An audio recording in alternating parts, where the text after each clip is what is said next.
Latvijas akcijām diversitāti dividendu portfeli nevar salikt. No Latvijas gan īstenībā varētu salikt, ja gribās mazliet dividendus un plus obligācijas.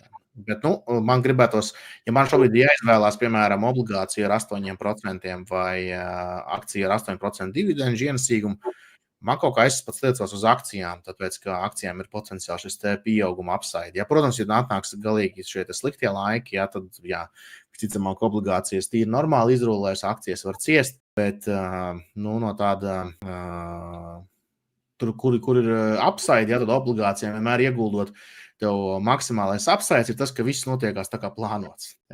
Un tad viss uz leju ir sliktais scenārijs, ja. Savukārt ar akcijām, tev maksimālais upside ir gandrīz neierobežots. Ja tīpaši mēs skatāmies, kas mums te Baltijā ar kādiem lielākiem dividendu ienesīgumiem un zemiem vērtējumiem, es domāju, ka tur ir potenciāls, kamēr nav akciju cenu pieaugumi, tikmēr saņem tur 6, 7, 8% dividendu ienesīgumu, un kad akciju pieaugumu, tad pēkšņi izrādīsies to, ka akcijas kaut kādā salīdzinoši īsā laikā ir dubultā.